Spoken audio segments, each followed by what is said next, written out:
Jalan tol itu baru dibuka 2 minggu. Masih banyak orang penasaran mencobanya karena katanya bisa memangkas perjalanan hampir 1 jam. Lampu-lampu jalan masih terang, aspal hitamnya mulus tanpa tambalan, dan rambu-rambu terlihat terlalu baru dibanding jalan tol lain. Malam itu, Dimas memilih lewat sana karena pulang kerja sudah terlalu larut. Jam di dashboard mobil menunjukkan pukul ke-23,52. Hujan rintik turun tipis membuat jalanan hampir kosong. Sepanjang beberapa kilometer pertama, semuanya normal. Terlalu normal.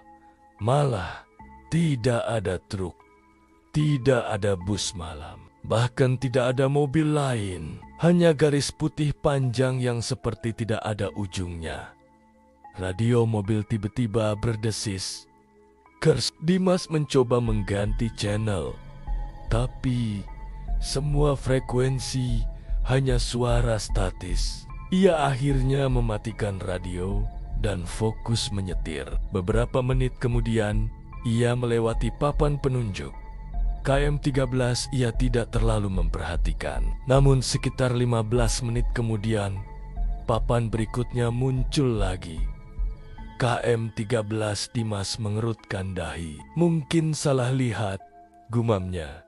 Ia terus melaju. Lampu jalan mulai terasa lebih jarang. Kabut tipis muncul dari permukaan aspal, membuat jarak pandang sedikit buram. Lalu ia melihat sesuatu di bahu jalan. Seorang perempuan berdiri, sendirian, memakai pakaian putih kusam, rambut panjang menutupi wajah. Ia berdiri diam menghadap jalan, tidak bergerak sama sekali. Meski mobil Dimas mendekat, Dimas refleks memperlambat kendaraan. Saat mobilnya sejajar, perempuan itu perlahan menoleh. Wajahnya pucat, matanya seperti kosong. Dimas langsung menekan gas dan menjauh. "Ngapain orang malam-malam di tol?" katanya mencoba menenangkan diri. Beberapa menit kemudian, ia melihat papan lagi. KM 13, tangannya langsung dingin. Tidak mungkin, ia yakin sudah melewati angka itu 2 kali. Dimas membuka GPS di ponsel. Layar loading lama, lalu peta muncul. Tapi anehnya, posisi mobilnya tidak bergerak. Titik biru hanya diam di satu garis lurus tanpa nama jalan. Sinyal tiba-tiba hilang. Lampu kabin mobil berkedip sekali. Dan di kaca spion tengah, Dimas melihat sesuatu. Ada mobil di belakangnya sekarang. Lampunya redup, mengikuti dengan jarak konstan. Ia tidak ingat ada mobil yang menyalip sebelumnya. Mobil itu tidak pernah mendekat, tapi juga tidak menjauh. Hanya mengikuti. Perasaan tidak enak mulai muncul. Dimas mempercepat laju kendaraan. 120 km.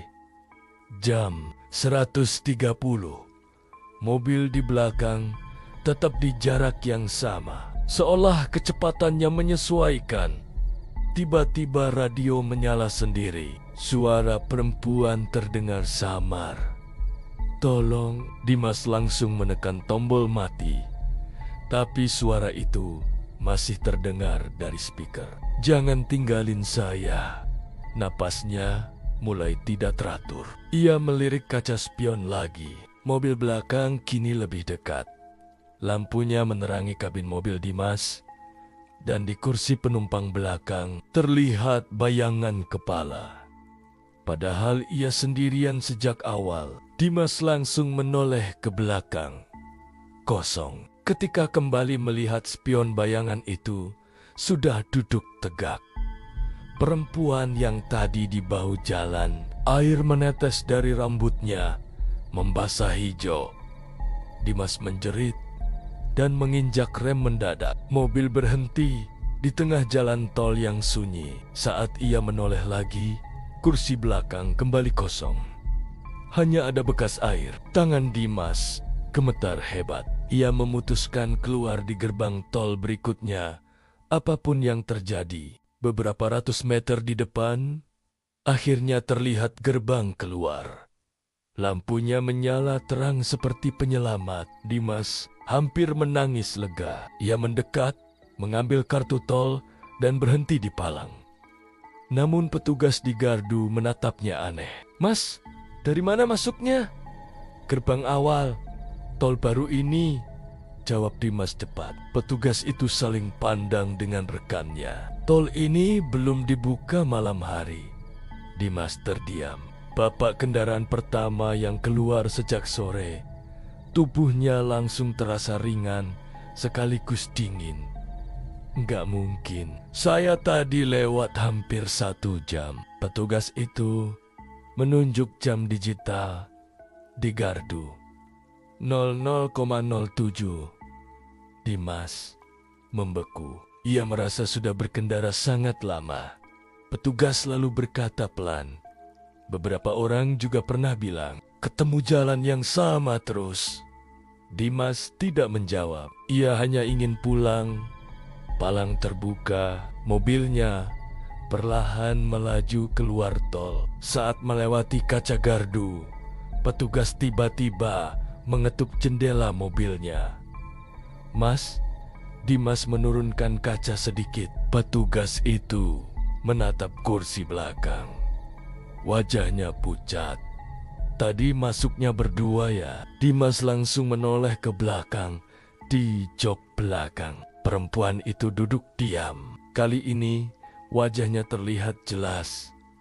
Kulitnya lebam, mata terbuka lebar, bibirnya biru. Ia tersenyum pelan. Lampu gardu tiba-tiba padam sesaat. Ketika menyala kembali, kursi belakang kosong lagi. Dimas langsung tancap gas, meninggalkan tempat itu. Beberapa hari kemudian, berita lokal menayangkan kecelakaan lama di jalur tol yang sama sebelum resmi dibuka. Sebuah mobil pernah menabrak pembatas saat uji coba malam hari. Seorang perempuan tewas di tempat. Sejak itu, beberapa pengendara mengaku melihat seseorang meminta tumpangan di KM 13 dan hampir semuanya mengatakan hal yang sama. Mereka selalu melewati kilometer itu lebih dari sekali. Sejak malam itu, Dimas tidak pernah lagi melewati jalan tol baru. Tapi setiap kali menyetir sendirian saat hujan turun, ia sering mendengar suara pelan dari kursi belakang. "Sudah jauh, jangan berhenti."